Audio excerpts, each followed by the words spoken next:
नमस्कार दोस्तों, मैं राजकुमार मौर्य प्रखर इंडिया यूट्यूब चैनल में आपका स्वागत है। बहुत बड़ी खबर निकलकर सामने आ रही है उत्तर प्रदेश की राजनीति से। समाजवादी पार्टी की चर्चित विधायक रागिनी सोनकर को लेकर दोस्तों, इस वक्त रागिनी सोनकर की चर्चा पूरे उत्तर प्रदेश में चल रही है कि क्या रागिनी सोनकर समाजवादी पार्टी का साथ छोड़ देंगी। क्या रागिनी सोनकर बीजेपी के साथ जाने वाली है। इस वीडियो में आप सभी साथियों को मैं महत्वपूर्ण चीजों को बताने जा रहा हूं। आपकी राय क्या है? आप लोग अपनी राय को कमेंट करके बताइएगा। और एक बात तो मैं साफ कह दूं कि राजनीति में ना तो कोई सगा दोस्त है किसी का, ना तो सगा दुश्मन। अब यह परिभाषा जो है लगातार समय समय पर सही साबित होती रही। तो क्या रागिनी सोनकर के नाम की जो चर्चा चल रही है यह केवल अफवाह है या फिर इसमें कुछ हकीकत है? दोस्तों, देख सकते हैं बड़े बड़े न्यूज चैनलों में छपा है, डॉक्टर रागिनी सोनकर की भाजपा में नजदीकियां बढ़ी, मुंबई कार्यक्रम में भाजपा के वरिष्ठ नेता संग हुई गुफ्तगू। वरिष्ठ नेता है दोस्तों, इनका नाम है कृपा शंकर सिंह। जौनपुर लोकसभा क्षेत्र से चुनाव लड़े थे, बाबू सिंह कुशवाहा से ये चुनाव हार गए थे और मोदी और शाह के बहुत नजदीक माने जाते हैं। और यहां पर देख सकते हैं डॉक्टर रागिनी सोनकर की भाजपा में नजदीकियां बढ़ी, मुंबई कार्यक्रम में भाजपा के वरिष्ठ नेता संग हुई गुफ्तगू। देख सकते हैं दोस्तों, पेपर में छपा है, देख सकते हैं अमर भारती.com www। और यहां पर देख सकते हैं डॉक्टर रागिनी सोनकर की भाजपा में नजदीकियां। और दोस्तों, नेता एक दूसरे से मिलते रहते हैं, ये कोई बड़ी बात नहीं है। दो पार्टियों के नेता मिलते जुलते रहते हैं। लेकिन क्या रागिनी सोनकर को इस बात का भी डर है कि अखिलेश यादव हमारा टिकट काट देंगे? इस पर क्या मामला है? इस पर मामला मैं आप सभी साथियों को बताने जा रहा हूं। रागिनी सोनकर का क्या टिकट कट सकता है? क्या लोकसभा के चुनाव में इनकी विधानसभा में बीजेपी आगे रही कि समाजवादी पार्टी आगे रही? ये भी आपको दिखाऊंगा, एकदम हकीकत चीज।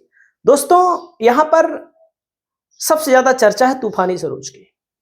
इस मसले को लेकर के, तूफानी सरोज को लेकर आप सब जानते हैं कि इस वक्त केराकत विधानसभा से विधायक है। मछली शहर लोकसभा क्षेत्र से इनकी बेटी सांसद है प्रिया सरोज, जिनकी शादी रिंकू सिंह से हो रही है, होने वाली है। और एक परिवार में दो नेता हो गए हैं। अब आम चर्चा है जौनपुर की राजनीति में, अभी एक न्यूज चैनल में भी चला था कि तूफानी सरोज अपनी बेटी को सांसद बनाने के बाद अपने बेटे धनंजय सरोज को विधायक बनाना चाहते हैं। इनके बेटे तैयारी भी कर रहे हैं मछली शहर विधानसभा क्षेत्र से, और इनके बेटे का नाम भी शायद दैनिक भास्कर का जो सर्वे 3-4 लोगों का नाम गया है उसमें भी गया है इनके बेटे का नाम। तो क्या दोस्तों, समाजवादी पार्टी के मुखिया अखिलेश यादव तूफानी सरोज के परिवार में दो विधायकी का टिकट देंगे, सांसदी का टिकट देंगे? ये तो अखिलेश यादव जी के ऊपर निर्भर करता है, उनकी पार्टी है, वो जिसको चाहेंगे उसको देंगे। अगर हम गलत कहें तो आप लोग बताइएगा। अगला मामला क्या है, इसमें ध्यान दीजिएगा थोड़ा से। क्या रागिनी सोनकर लोकसभा के चुनाव में बीजेपी के लिए प्रचार की? वैसे भी रागिनी सोनकर को आप जल्दी उनके प्रिया सरोज के साथ कभी नहीं देखेंगे, और कभी नहीं देखेंगे। और आप यहां पर भी नहीं देखेंगे, तूफानी सरोज के साथ भी नहीं देखेंगे। तो रागिनी सोनकर के नाम की चर्चा जो है दोस्तों, मैं आपको बताना चाहूंगा, पिछली बार जब चुनाव लड़ी थी डॉक्टर रागिनी सोनकर, लड़ी थी 8484 वोटों से चुनाव जीती, 8484 वोटों से। बसपा 3 नंबर पर, मेहीलाल गौतम, डॉक्टर रागिनी सोनकर, सुरक्षित विधानसभा सीट है। यहां का मामला देखेंगे दोस्तों, 2022 में जब रागिनी सोनकर चुनाव जीती है, 17 में जगदीश सोनकर इन्हीं के पिताजी है, इन्हीं के पिताजी। और ये भी मैं बात बता दूं, रागिनी सोनकर हो या रागिनी सोनकर के पिताजी हो, सुनाई दे रहा है इनकी बहन भी, इनके घर में भी 3 दावेदारी हो रही है। कहां कहां से दावेदारी हो रही है? एक दावेदारी हो रही है वाराणसी जिले की अजगरा विधानसभा क्षेत्र से। अजगरा विधानसभा सुरक्षित विधानसभा की सीट है। पिछली बार 10-12 हजार वोटों से समाजवादी पार्टी चुनाव हार गई थी। त्रिभुवन राम वहां से विधायक है। जो जगदीश सोनकर हैं, देखिए 2012 भी जीते, 2017 भी जीते, 2022 इनकी बेटी चुनाव जीती, और उसके पहले 2012 के पहले सुरक्षित सीट नहीं थी, सामान्य सीट थी। तो मतलब कि रागिनी सोनकर मछली शहर से भी टिकट चाहती हैं, और ऐसी चर्चा है कि अपने पिताजी के लिए, जगदीश सोनकर के लिए वाराणसी जिले की अजगरा विधानसभा क्षेत्र से टिकट चाहती हैं। क्या अखिलेश यादव एक परिवार में 2 टिकट देंगे, 3 टिकट देंगे? ये भी एक बहुत बड़ा प्रश्न है।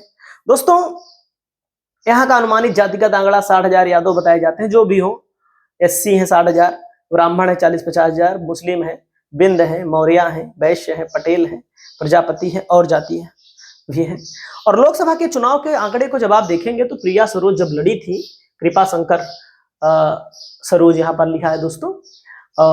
मैं आपको बताना चाहूंगा कि यहाँ पर जो मार्जिन हुआ था, ये विधानसभा की सीट मछली शहर लोकसभा जो है दोस्तों, यहाँ पर मैं आपको बताना चाहूंगा कि 84 केराकत में, केराकत का आंकड़ा है, एक आंकड़ा है यहाँ, ये है मछली शहर विधानसभा का आंकड़ा। ये है मछली शहर विधानसभा का आंकड़ा, मतलब जहां से रागिनी सोनकर है, यहां से प्रिया सरोज को मिला था 98,190 वोट, बीजेपी को मिला था 74,456 वोट। तो कहने का मतलब लगभग 24,000 वोटों से यहाँ पर प्रिया सरोज लीड कर थी। मछली शहर विधानसभा में प्रिया सरोज ने जो लीड की थी, वो लीड की थी दोस्तों लगभग 24,000 वोटों से। और वहीं पर दोस्तों मैं आपको बताना चाहूंगा कि जहां से तूफानी सरोज विधायक है, वहां से करीब 97,613 वोट मिला था प्रिया सरोज को, 84,263 वोट मिला था बीजेपी के कैंडिडेट को। तो कहने का मतलब जहां से रागिनी सोनकर विधायक हैं, वहां से प्रिया सरोज को 24,000 वोटों से लीड मिली थी। जहां से इनके पिताजी विधायक हैं, वहां से करीब 13,000 वोटों की लीड मिली थी।